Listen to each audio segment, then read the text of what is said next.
সুখ দুঃখ আল্লাহর হাত, তারপরও নিজেদের কর্মদোষে কিন্তু অনেক সময় নিজেদের দুঃখ আসে।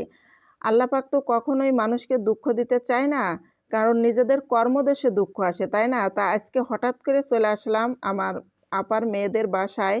আসবো আসবো করে আসা হয় না, তা হঠাৎ করেই চলে আসলাম। তা এসে দেখে আমার কাছে আসলে খুবই ভালো লাগলো। এমন একটা সময় ছিল এই মেয়ের খুবই অভাব অনাটন, মানে মানুষের কাছে তার কথা শোনা, অনেক কিছু, মানে যে অত্যাচার হওয়া, সৎমার কাছে অত্যাচার হওয়া। যেহেতু ঘরে সৎমা ছিল, বোঝে নিত সৎমা ঘরে থাকলে তার অত্যাচারটা কেমনই হয়। তারপরে একদমই নাবালককালে তার বিয়ে দেয়া হয়। বিয়ের বয়স হয়নি, তারপরেও কিন্তু বিয়ে দেয়া হয়েছিল। আর যে ছেলেটার সাথে বিয়ে দেয়া হয়েছিল সেও ছিল ছোট, একদমই নাবালকের সাথে নাবালকেরই বিয়ে দেয়া। তারপরে মাহারা মেয়েটা দেওয়ার পরে আমাদের খুবই টেনশন লাগতো, যেহেতু ছেলেটা কাজকাম করতো না, এরকমেরই মানে চলতো, ছোট মানুষ ছিল। তা আল্লাহ দিলে এখন ওর বুদ্ধি জ্ঞানটা ভারী হয়েছে, ও একটা কিছু করতে পারছে। আর আমার কাছে মনে হয় যে কাজকে কখনো ছোট করে দেখতে নাই, হোক বা ছোট কাজ, তাকে প্রাধান্য দিয়ে বড় করে মনে করে তুলতে হবে।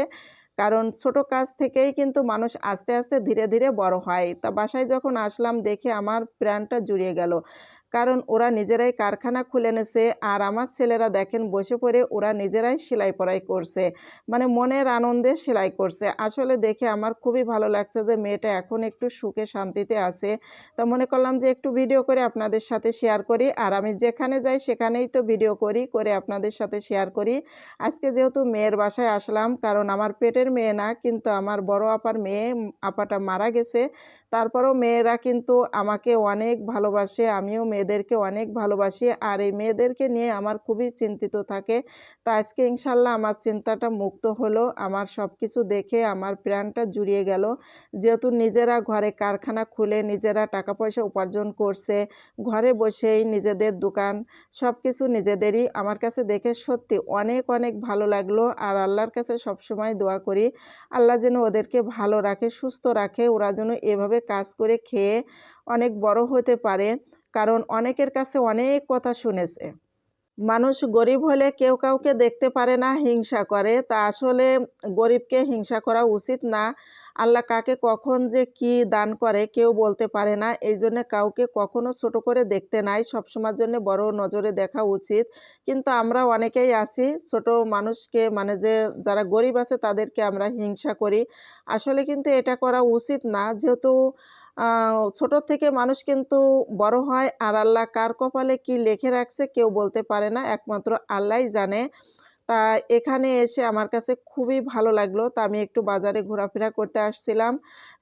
কলার বাগান এখানে, মানে হাটে বাজারে কলা বিক্রি হচ্ছে, কাঁচা কলা, যেহেতু আড়ত। এখানে আরেকটা মজার জিনিস হচ্ছে, আপনাদেরকে দেখাই, ভ্যান না, আমি ভাজি করব, কারণ এইগুলো ভাজি করে খেতে একদমই উস্তের মতো লাগে।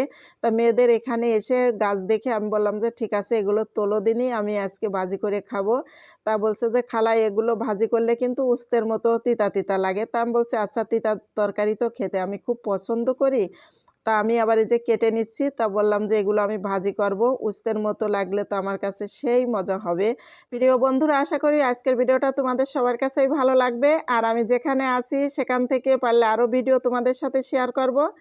তা আজকের মতো বিদায় নিচ্ছি। সবাই ভালো থাকো, সুস্থ থাকো। আল্লাহ হাফেজ।